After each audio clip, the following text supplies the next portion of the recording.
Tranche de couple, les histoires et le monde vitaminé de Guillaume et Max, saison 3. Bonjour, bonsoir, nous sommes Max et Guillaume et on vous souhaite la bienvenue dans ce 17e épisode de la saison 3 de Tranche de couple, épisode qu'on a choisi d'intituler, vous le découvrirez pourquoi très vite, Faut que ça bouge. Comme d'habitude, on vous invite à vous abonner à ce podcast pour être notifié des nouveaux épisodes qui sont diffusés le lundi tous les 15 jours. Et on se retrouve entre-temps aussi sur notre page Facebook, sur notre compte Twitter, toujours Tranche de couple, avec le chiffre 2 au milieu et couple au singulier comme le nom du podcast. Ou par email sur tranchedecouple@gmail.com. Enfin, un mot, un seul, partagez sur vos réseaux sociaux à vos proches, à toutes celles et ceux qui sont susceptibles d'être intéressés par le podcast. Ça nous permettra de continuer à accroître la visibilité de Tranche de couple, à garder la pêche pour vous proposer cette petite tranche de nos vies tous les 15 jours et du monde en fait. Et voilà quoi, partagez. Alors Max, on commence évidemment par un sujet on commence par un sujet sur lequel on revient régulièrement, mais qui est toujours là, même si on a tendance on vit une sorte de pente descendante en matière d'intérêt pour ce sujet. Ça se voit aussi dans les derniers sondages qui ont été faits avant les présidentielles. Tu vas nous parler de la guerre en Ukraine qui n'est pas terminée, loin de là, et on assiste à des choses qu'on aimerait aimer ne pas voir au XXIe siècle. Exactement. La guerre en Ukraine, quand on a commencé à en parler, on pensait que ce serait une guerre courte. Et là, clairement, c'est pas le cas, puisqu'on est le 10 avril. Je vous rappelle que la guerre a commencé le 24 février par l'invasion russe du territoire ukrainien. Alors, c'est impossible de couvrir tout ce qui s'est passé dans les 15 derniers jours dans le détail, mais il y a un certain nombre de sujets qui nous ont semblé importants de mentionner, même brièvement. Et d'abord, bien sûr, le fait que depuis le 25 mars 2022, donc à peu près un mois après le début de la guerre, le ministère russe a changé de stratégie parce que, en gros, ils ont vu qu'ils ne parvenaient pas à s'emparer de la capitale, Kiev. Et donc, ils ont annoncé le retrait des forces russes du nord-est du pays pour se concentrer sur la région du Donbass, dans l'est du pays. Le Donbass, vous le savez, c'était cette zone qui était déjà occupée depuis 2014 en partie par ces républiques sécessionnistes et puis donc derrière la Crimée. Alors officiellement, l'état-major russe assure que sa stratégie a été d'étirer les défenses ukrainiennes sur de nombreux fronts pour les empêcher de défendre le Donbass massivement, que cette décision fait suite finalement à un succès de la première phase de cette opération militaire spéciale avec les guillemets, c'est comme ça que les Russes l'appellent, mais c'est aussi face à une réalité. En fait, la Russie n'a été capable de prendre qu'une seule grande ville en Ukraine, c'est-à-dire Kharkov, et elle n'a pas réussi à prendre la capitale alors que c'était un objectif annoncé puisqu'il s'agissait de faire tomber le gouvernement. Comme on le voit cyniquement passer souvent sur Twitter, nous sommes aujourd'hui au jour 64 de cette opération spéciale de 3 jours qui a commencé le 24 février. Exactement. De nombreux experts estiment que Poutine va chercher à revendiquer une victoire en s'assurant le contrôle du Donbass dans sa totalité et en négociant le statut de la Crimée. Et c'est pour ça que Mariupol est particulièrement stratégique. C'est non seulement un port sur la mer d'Azov, mais ça permettrait aussi à Moscou d'avoir un territoire continu de la Russie jusqu'à la Crimée par la terre. Et puis, ne pas oublier, le contrôle de la mer d'Azov, il est stratégique parce que ça permet d'avoir un accès incontesté à la mer Caspienne. C'est par la mer d'Azov qu'on peut avoir accès à la mer Caspienne. Alors, il y a une date qui est celle du 9 mai qu'un certain nombre d'observateurs considèrent être la date clé pour Poutine. Le 9 mai, c'est la date de la victoire, la célébration de la victoire sur le nazisme. Et donc, un certain nombre de personnes considèrent que les Russes vont tenter de prendre le contrôle complet du Donbass d'ici au 9 mai, c'est-à-dire dans un mois, pour pouvoir, en gros, annoncer une grande victoire de cette invasion. Ça ne sera pas forcément simple, mais on verra comment ça va se développer. Alors, deuxième sujet, Guillaume, tu l'as mentionné, c'est un sujet tragique. C'est les massacres de civils dans les zones libérées. Lors du retrait des troupes russes des environs de la ville de Kiev qui a donc fait suite à la réarticulation de la présence des Russes en Ukraine, ont été découvertes de nombreuses victimes civiles, notamment dans la ville de Boutcha, dont vous avez entendu parler, située à 30 km au nord-ouest de Kiev. L'occupation russe y a duré un peu plus d'un mois, depuis le 27 février et jusqu'au 31 mars. Et lorsque les forces ukrainiennes ont repris le contrôle de la ville, de nombreux corps de civils ont été découverts dans les rues, certains avec les mains attachées dans le dos, une balle dans la nuque, d'autres dans des fosses communes. On découvre des véhicules écrasés par les chars avec les conducteurs à l'intérieur. Un certain nombre de cadavres sont piégés avec une grenade. Les photos et les vidéos de ces civils, de ces cadavres, font froid dans le dos. Elles font le tour de la planète et la communauté internationale s'indigne. Les autorités ukrainiennes estiment à 1200 le nombre de corps qui ont été découverts dans la région de Kiev. Mais au-delà de cette indignation, finalement, dans les faits, pas grand-chose, si ce n'est un nouveau paquet de sanctions et une mesure symbolique qui est l'expulsion, le vote pour expulser la Russie du Conseil des droits de l'homme des Nations Unies. Et on voit que les choses continuent puisque le vendredi 8 avril, 2 tirs de roquettes russes ont visé une gare dans la région de Kramatorsk où se massaient les civils pour fuir en direction de l'ouest puisque comme tout se reconcentrait à l'est, ils essayaient de fuir.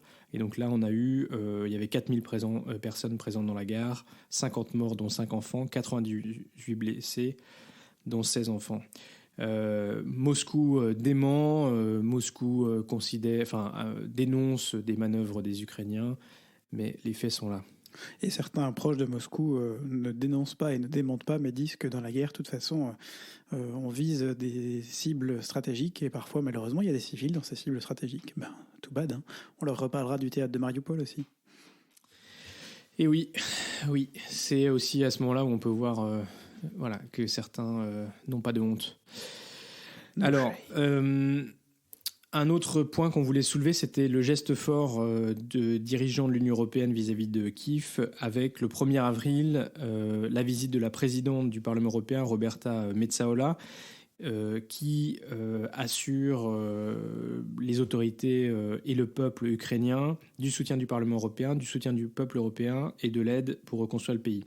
Une semaine plus tard, le 8 avril, la présidente de la Commission européenne, Ursula von der Leyen, et le haut représentant pour la politique étrangère et de sécurité, Josep Borrell, se sont rendus eux aussi en Ukraine, d'abord à Boutcha, où la présidente de la Commission européenne a condamné la face cruelle de l'armée de Poutine. C'est une citation. Et puis à Kiev, où elle a mis en avant les sanctions en disant que ça allait. L'objectif était quand même de mettre à genoux la Russie.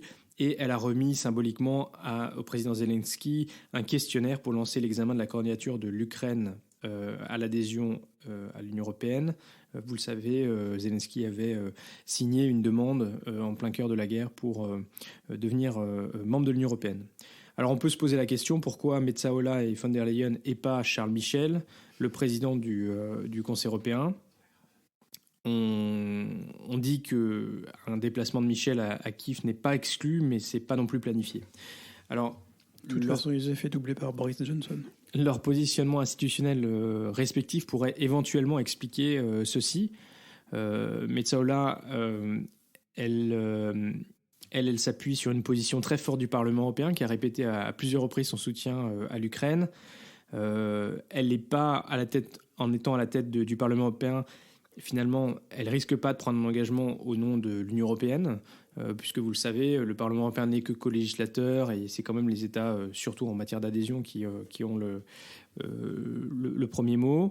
Ursula von der Leyen, elle est à la tête de l'administration communautaire, elle gère les fonds pour l'aide aux réfugiés ainsi que la procédure d'adhésion, donc c'est assez légitime, alors que Michel, lui, représente le Conseil européen et donc les chefs d'État et de gouvernement.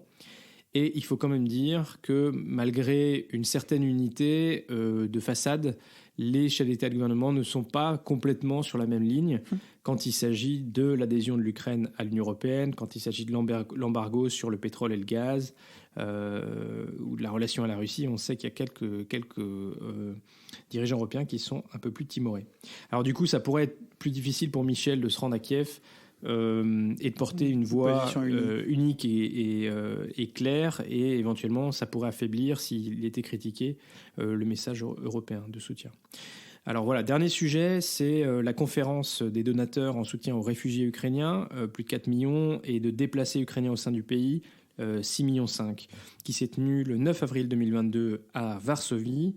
Donc il y a eu 9,1 milliards d'euros en dons, en prêts et en subventions qui ont été promis par l'Union européenne, le Canada et d'autres donateurs.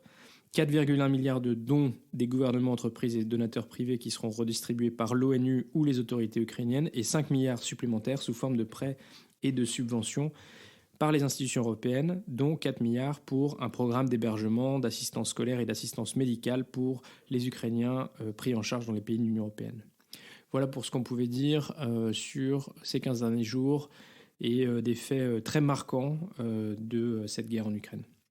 Merci Max. Avant de passer à une brève sur le rapport du GIEC, je ne sais pas si on peut encore appeler ça des brèves, n'est-ce pas? Parce que elles sont de moins en moins brèves, mais on va essayer d'aller assez vite. Tu nous parlais justement de l'unité de l'Union européenne, et tu veux peut-être nous faire une petite brève pour le coup sur la réélection de Viktor Orban en Hongrie. Oui, effectivement, Viktor Orban a été réélu le 3 avril dernier pour un 4e mandat. Il était déjà au pouvoir depuis 12 ans. Il a été réélu avec 54% des voix, contre 33% pour la coalition d'opposition, avec un taux de participation assez élevé, puisqu'il était quasiment au record de 68% de participation. Le record, c'était en 2018. Les Hongrois étaient aussi appelés à voter sur un référendum anti-LGBT, appelé loi sur la protection des enfants, qui, et je m'en réjouis, a été un epic fail parce que le taux de 50% de bulletins de vote valides n'a pas été atteint, et environ 20% des bulletins ont été déclarés nuls parce que, en fait, ceux qui ont voté ont gribouillé sur les bulletins pour montrer qu'ils n'étaient pas d'accord avec ce genre de référendum. Voilà. Très bien, une mauvaise et une moins mauvaise nouvelle finalement, mais on gardera toujours un œil sur la Hongrie en espérant ne pas avoir à jeter un œil trop fort sur la France dans les semaines qui viennent. Guillaume, c'est toi qui nous fais dans cet dernier sujet d'actu une brève sur le rapport du GIEC qui a été publié récemment. Alors oui, si vous écoutez les médias traditionnels, on va dire, on vous en voudra pas si vous n'en avez pas entendu parler, puisqu'effectivement c'est passé relativement inaperçu, comme souvent quand il s'agit du climat, mais c'est une autre question. Le GIEC a sorti un nouveau rapport, pour être précis et expliquer pourquoi on parle régulièrement et on a l'impression d'un rapport tous les 6 mois, le 3e et dernier volet du rapport global du GIEC, sur lequel il travaille depuis plusieurs années et qui a commencé à arriver, le premier volet étant arrivé en 2021, fin 2021 pour le 2e, et puis maintenant pour le 3e. On a aussi peu parlé de celui-là que des précédents, et pourtant il est encore plus terrifiant dans un sens quant aux conséquences d'un changement climatique non maîtrisé, mais il donne aussi pour la première fois des solutions concrètes sur comment arriver à limiter les conséquences de ce changement. On n'est plus dans le mode aujourd'hui on évite que ça arrive, mais plutôt dans le mode on limite les dégâts autant que possible. Après donc un premier volet sur les faits, pourquoi ça arrive et qu'est-ce qui se passe, un second sur les effets, quelles sont les conséquences, voici le dernier volet de ce rapport sur les solutions. Petit rappel, alors que nos émissions collectives de gaz à effet de serre continuent de croître, même si c'est dans une moindre mesure, on est à 1,3% de croissance, on était à 2,3% il y a 3 ans, il faudrait réduire de 27 à 43% d'ici 8 ans, en 2030, et surtout de 60 à 80% les émissions d'ici 2050. On devrait donc avoir déjà commencé à les diminuer, ce qui n'est pas le cas. Le GIEC pointe donc des solutions, au premier rang desquelles, surprise, l'action. Parce qu'un des péchés capitaux de notre civilisation, c'est plutôt l'inaction, l'attentisme. Alors même que le coût de plusieurs technologies bas carbone ne cesse de chuter, l'éolien, le solaire, les batteries électriques, nous n'avons plus d'excuses pour ne rien faire. Plusieurs secteurs se voient dotés d'une liste d'actions possibles et jugées efficaces. La production d'énergie, l'industrie, l'agriculture, arrêter de bouffer du steak à tous les repas, les transports et le bâtiment. On vous mettra le lien vers un article de France TV Info qui détaille tout ça avec beaucoup de précision. Une autre solution qui avait été rejetée jusque-là par les experts du GIEC, car jugée peu efficace, mais qui aujourd'hui est reprise car elle est jugée mieux que rien, c'est la capture de carbone. Mettre en place des usines, des fermes pour capturer du carbone dans l'air et le reconditionner. C'est quelque chose qui avait jusqu'à maintenant été peu utilisé parce que c'est assez coûteux et avec des... une conséquence, c'était peu efficace, et pourtant aujourd'hui ça devient utile puisqu'on doit trouver toutes les solutions d'utiliser ce moyen-là. Enfin, le rapport rappelle que les pays développés et certains gros pays en développement, l'Inde et la Chine notamment, polluent en proportion beaucoup plus que les autres. Le GIEC appelle donc à un soutien financier accéléré des pays développés aux pays en développement. Cela constituera un facteur essentiel pour renforcer les mesures d'atténuation et remédier aux inégalités, ainsi que faire face à la vulnérabilité économique des pays en développement face au changement climatique. Last but not least, les moyens alloués à la transition sont trop faibles, un peu dans la ligne de la non-action en fait. En plus de limiter encore davantage les flux financiers de soutien aux industries polluantes et aux énergies fossiles, il faudrait, selon les scientifiques, investir 3 à 6 fois plus que ce qui est investi aujourd'hui pour espérer atteindre les objectifs de l'accord de Paris dans les temps. Alors personnellement, un petit truc qu'on a vu passer, une petite anecdote qu'on a vu passer sur Twitter, c'est à la maison, on n'a pas un, mais on a 2 calendriers qui nous aident à comprendre déjà quels sont les fruits et légumes de saison, puisqu'il faut donner aussi important, ça. Des choses sur lesquelles on peut chacun avoir un impact. Voilà, merci maman, qui nous sont bien utiles pour éviter de faire des bêtises et pour savoir à peu près qu'est-ce qui est un fruit de saison. Même si particulièrement mars et avril c'est un peu la grosse déprime, on arrive à faire avec des légumes moins habituels, le chou, le fenouil, enfin le fenouil c'est surtout pour moi, hein, Max, les chicots. En plus de ça, on achète quasi exclusivement des légumes qui sont produits en Belgique. On va dans un supermarché où les fruits et légumes sont triés dans des bacs de couleurs en fonction de leur provenance. On cherche donc... bah oui, t'étais pas au courant. Ah non, Max n'avait jamais fait gaffe. Jamais fait gaffe, je découvre. On a dans ce supermarché en plus un très gros tableau aussi avec les différents... Qu'est-ce qui est produit en Belgique et à quelle période. Et en plus, en fonction de la couleur du bac, donc maintenant tu sauras que les bacs bleus et les bacs verts sont des bacs de légumes qui viennent de Belgique. En gros, tout ce qui vient en cagette, c'est souvent d'Espagne, d'Italie, en tout cas du Sud, et donc pas forcément produit localement. Donc nous, on essaye d'acheter ça en priorité. Évidemment, c'est pas notre petit geste qui va tout changer. Par contre, une accumulation de petits gestes, ça change quelque chose. Et surtout, faire entendre votre voix auprès des industriels, qui sont les plus gros pollueurs, et auprès des gouvernements, qui sont ceux qui peuvent réellement prendre action sur le sujet. Ça, c'est très important. Vous avez eu l'occasion de le faire. Quand vous écouterez ce podcast, nous avons pris, la décision de ne pas parler des élections présidentielles parce que, justement, on l'enregistre avant les résultats et que ça ne nous paraissait pas avoir grand sens d'enregistrer quelque chose avant les résultats. Il n'est pas exclu, cependant, que d'ici le week-end prochain, on réenregistre un petit podcast, un mini-podcast, quelque chose de 10-15 minutes pour revenir sur les résultats de ces élections. On le refera peut-être aussi après le deuxième tour. On ne garantit rien, mais on va essayer de le faire. Et en tout cas, d'ici là, je ne saurais que vous recommander de faire entendre votre voix, notamment sur l'écologie, mais pas que, auprès de nos gouvernants, puisque c'est la meilleure façon que vous avez de le faire, c'est de voter. Merci. Et effectivement, voter, c'est important. On y reviendra. Comme d'habitude, on passe à la rubrique Belgitude. Et aujourd'hui, Guillaume, tu voudrais nous parler de... La relation je t'aime moi non plus entre la Belgique et la France. Près de 200 ans après la création du pays, les liens entre la Belgique et la France semblent ne jamais avoir aussi proches. Oui, mais en fait, c'est un peu plus compliqué que ça. Il faut savoir déjà, mais vous le savez sûrement si vous écoutez ce podcast régulièrement, où vous pourrez réécouter nos épisodes précédents où vous trouverez toutes ces informations, qu'il y a en Belgique 4,8 millions de francophones maternels pour près de 8 millions de locuteurs, en prenant en compte les flamands qui parlent aussi le français.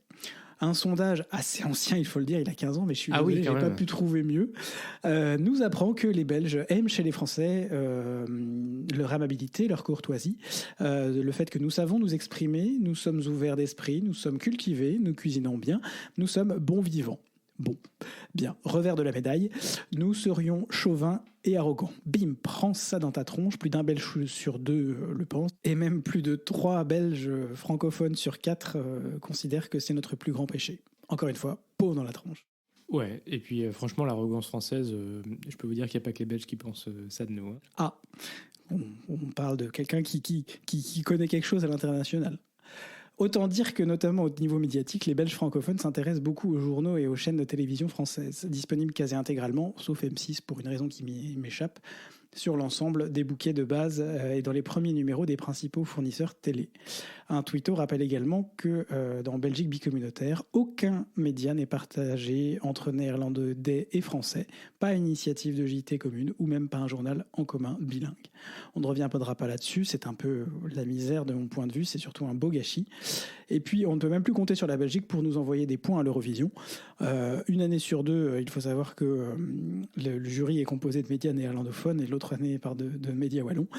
Et l'année dernière, d'ailleurs, en 2021, où la France a quand même fini deuxième de l'Eurovision, le jury belge a attribué 0 point à la France. On remercie quand même les téléspectateurs qui ont bon goût, qui eux ont attribué 12 points. France, 12 points. Merci les collègues. Il faut dire que le nord et le sud du pays se parlent peu, c'est pas nouveau. Dernier exemple en date, la communauté francophone qui a décidé d'attribuer 2 semaines de vacances d'hiver en février-mars, alors que la communauté néerlandophone reste sur 1 semaine. Pas simple à gérer pour toutes les familles, notamment à Bruxelles, qui ont des enfants dans les différents systèmes. J'ai des collègues qui sont un peu verts. Bref, les Belges sont les principales cibles aussi des Français pour ce qui est des blagues. D'ailleurs, Max, comment reconnaît-on un Belge dans un sous-marin ? Parce que c'est journée porte ouverte. Non, c'est celui qui dort la fenêtre ouverte et qui a un parachute. Mais bon, les Français sont aussi les principales victimes des blagues belges francophones. Par exemple, savez-vous pourquoi il n'y a pas d'éclairage sur la nationale française ? Parce qu'ils se prennent pour des lumières. Point.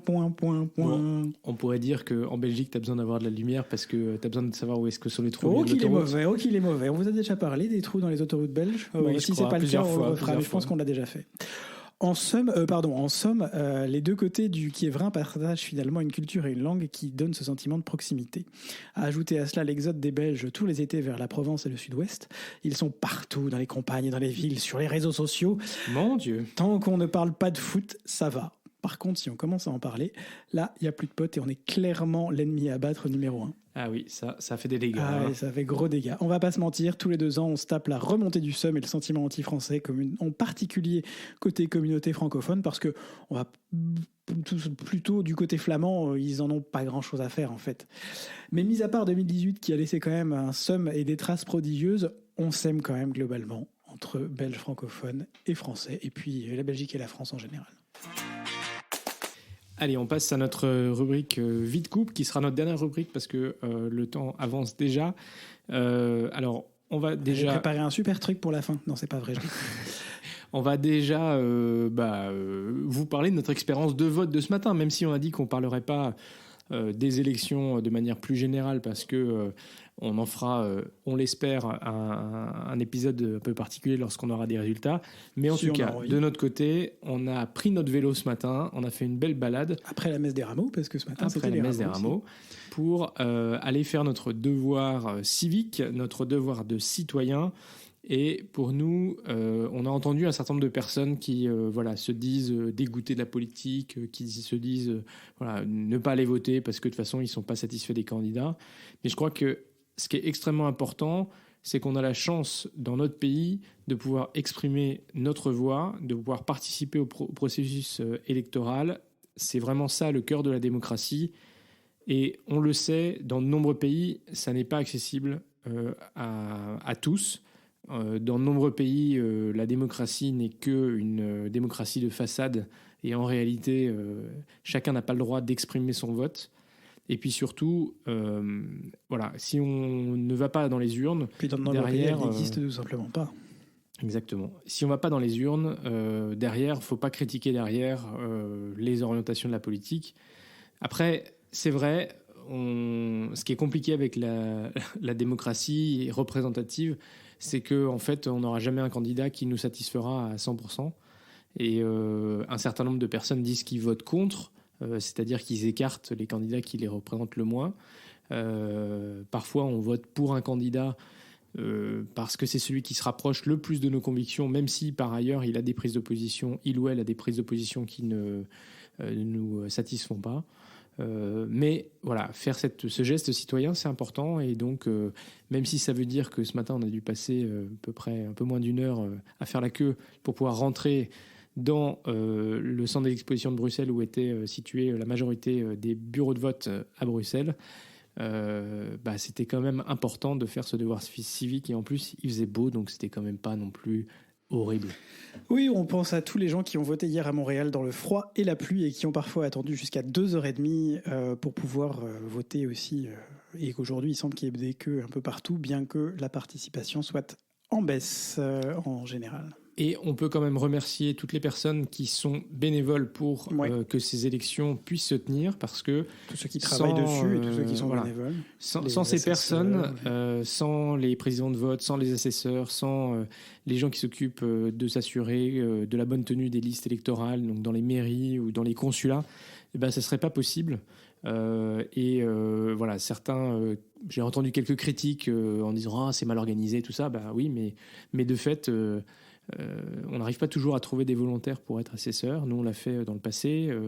On a été 2 fois assesseur en 2017 pour je ne sais plus quel tour, le premier tour des présidentielles et le deuxième des législatives ou un truc comme ça. Voilà, donc c'est important ou le aussi deuxième tour des présidentielles. De donner un petit coup de savoir et de remercier les gens que vous croiserez sur votre chemin de vote. Y compris si vous le pouvez pour dépouiller les votes. Absolument. Parce que c'est un exercice public, tout le monde a le droit de venir assister au dépouillement. Et donc, et puis on a besoin aussi de gens pour officiellement compter les bulletins. Tout à fait, absolument. Voilà. Alors, c'était quand même aussi hier l'anniversaire de Guillaume. Donc, joyeux anniversaire Guillaume. 34 ans, ça se fête. Et on l'a fêté, on a bu quelques coups. Ouais, c'était bien. On va pas se mentir, on n'a pas fait une grosse stuff parce que on a finalement eu le Covid aussi. Ça y est, tous les deux. Hein ? Merci, repas de famille. Ben voilà. Bon, on y avait échappé pendant 2 ans et demi. Et finalement, on l'a eu, on l'a chopé. D'abord moi, et puis ensuite toi, Guillaume. Voilà, c'est ça. Donc ça y est, c'est fait, on a coché la case. Pas exclu qu'on la recoche, mais on a eu la chance de passer notre petit isolement à la maison. Je veux dire qu'on est aussi content d'en sortir finalement. On a eu la chance de ne pas avoir trop de symptômes. Alors probablement aussi le fait que nous ayons toujours été des soutiens et nous soyons vaccinés 3 fois, ça a fait peut-être probablement 2 fois partie plus des un choses booster. qui font que j'ai eu juste un gros rhume et le nez pris pendant 2-3 jours, et puis Max j'ai eu quelques symptômes un peu plus, mais c'est rien de sévère. Donc en tout cas, oui, on peut dire que le vaccin, ça nous a certainement empêché d'avoir des symptômes plus graves. Tout à fait. Et puis alors, le week-end prochain, on s'en va. On va partir en vacances de Pâques, n'est-ce pas ? On part quasiment en vacances. On part 5 jours, 6 jours. Et on va où pour le week-end de Pâques, Max ? On va à côté de Thésée. On va à côté de Thésée. Voilà, vous savez pour nous que on va se ressourcer Thésée spirituellement. compte beaucoup. Et puis on avait plein de plans pour ce week-end, pour ces vacances de Pâques, qui sont tous tombés les uns après les autres pour différentes raisons. Et puis on a finalement trouvé ce plan-là qui, au final, nous convient tout à fait. Et donc on va pouvoir aussi profiter de ma famille pendant le week-end de Pâques. Voilà, après avoir profité de la famille de Max il y a 2 semaines. Voilà, c'est sympa de pouvoir passer du temps aussi dans nos familles respectives. Exactement, ça va être bien de pouvoir profiter de la famille, de pouvoir profiter peut-être de quelques amis, et puis surtout de se poser un petit peu. D'ailleurs, si vous nous écoutez, on attend toujours que vous nous donniez vos dates. Les petits messages, les petits messages. Bon, visiblement, il y en a certains qui sont en isolation, isolation Covid. Alors, on pense à vous. C'est manifestement, il y a effectivement, on pense beaucoup à Amélie notamment, n'est-ce pas ? Chacun son tour. Tu vas avoir le temps d'écouter tous nos épisodes en retard. C'est l'avantage. Mais spécial dédicace pour toi pour la semaine qui vient. Voilà. Et non, mais ça va être chouette, en espérant qu'il fasse beau, parce que c'est vrai que ces derniers temps, il a fait plutôt froid. Alors on était content d'être en quarantaine cette semaine-là, parce que comme il n'a pas fait beau, pas très chaud, on était mieux à l'intérieur. mais voilà, c'est bientôt le printemps, non ? Je veux dire, 10 avril, ça peut quand même commencer à être le printemps, non ? Un peu de chaleur ? Ouais, on a eu cette espèce de vague de chaleur bizarre il y a 2 semaines, là, et puis là, on est retombé vraiment dans plutôt du froid. C'est pas forcément super agréable, donc effectivement, on espère qu'on va petit à petit remonter et avancer vers l'été. Ah ouais, ça va être chouette. C'est passé avec J'ai quand même l'impression que cet hiver a été long. En tout cas pour ma part. Oui, je crois que c'est un peu un sentiment partagé. Et l'hiver à Bruxelles, il est un peu long, quoi. C'est pas le pôle Nord, mais... Non, mais on a découvert un bar très sympa hier, Ah oui, tiens. le Tulipan. Donc voilà, encore une nouvelle adresse. Un bar Bobo, place Fernand Coq, forcément, que voulez-vous. Mais c'est l'avantage, on habite dans un quartier qui est pâté de maison qui est super calme, et puis juste à côté, on a des places avec des bars vachement sympas. Évidemment, on n'y est pas allé beaucoup en plus ces derniers mois, mais du coup, là, on va pouvoir se dire un peu plus maintenant qu'on a une immunité au plafond pendant quelques semaines. Non, mais surtout, on a la meilleure boulangerie de Bruxelles. Et ça, pour des Français expatriés. On vous a déjà parlé de renard ?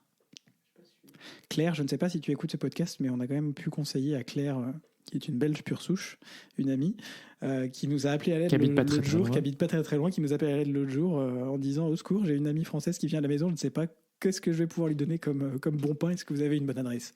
Mais bien sûr, un Français qui s'installe quelque part cherche toujours parmi ses priorités à trouver une bonne boulangerie. C'est pas toujours évident, hein, mais nous on a la chance d'avoir... Je tiens à noter que c'est une bonne boulangerie tenue par des Belges. C'est une vraie boulangerie authentique. On a l'impression de manger du pain comme en France, tenu par des Belges. Qui est pas scandaleusement cher. Qui est relativement raisonnable. On n'est pas sur les tarifs français, je vous le précise, en particulier sur la baguette. On a quand même la baguette à 1,80, mais c'est une des moins chères de Bruxelles 1,90. Pour la qualité. 1,90, mon Dieu. Mais ça, c'est la faute de la guerre en Ukraine. Ah oui, c'est ça, c'est le prix de la farine qui a augmenté, ouais. On va dire ça comme ça. Enfin bon, voilà. Et puis, on se bouge, on espère aussi que grâce à notre sortie de Covid et tout ça, on va pouvoir se remettre au sport, parce que là, il y a eu un petit creux dans la vague.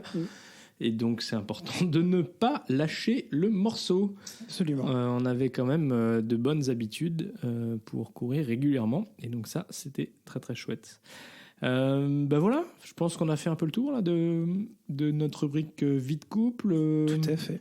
On est toujours intéressé par vos remarques. Si jamais vous avez des choses à nous faire passer, des sujets que vous voudriez qu'on aborde, peut-être que dans notre prochain podcast, on réabordera un sujet un peu plus couple tiré de chez nos amis de WeBloom, n'est-ce pas ? Oh yes, WeBloom. On va regarder un peu qu'est-ce qu'on peut vous trouver. Vous concocter, mais c'est vrai que nos récents podcasts ont une grande place donnée à l'actualité. Voilà, ça nous a beaucoup touchés. On en est conscient. Il faut dire aussi qu'on n'avait pas grand-chose à dire sur notre vie à la maison. On a essayé. Mais... Non, mais on va bien quand même, on vous rassure. Globalement, ça va, on se plaint pas. Et puis, si vous avez envie qu'on fasse un espèce de petit Q&A, parce que j'ai regardé des questions-réponses sur YouTube notamment, et du coup, si vous avez envie de nous poser des questions et qu'on vous donne quelques réponses, vous n'hésitez pas à nous envoyer soit un petit mail sur tranchedecouple@gmail.com ou alors un petit message sur Facebook, sur YouTube ou sur Twitter pour nous poser quelques questions. On sera ravis d'y répondre. Tout à fait. Et voilà, c'est déjà la fin de ce 17e épisode. On ne peut vous appeler que si ce podcast vous plaît, à le faire découvrir autour de vous, à nous mettre une petite note sur la plateforme de podcast que vous utilisez. C'est ça qui permettra aussi, avec un petit commentaire si possible, de faire découvrir le podcast à ceux qui se baladent. Et puis ça aidera à la visibilité du podcast. Comme d'habitude, vous pouvez aussi mettre un like donc sur YouTube, un pouce bleu sur Facebook et surtout partager. Ce podcast est diffusé le lundi tous les 15 jours ou le dimanche soir pour les plus attentifs. Portez-vous bien d'ici au prochain épisode. Sortez masqué si vous jugez que la situation l'oblige. Gros bisous et à très vite pour de nouvelles tranches vitaminées.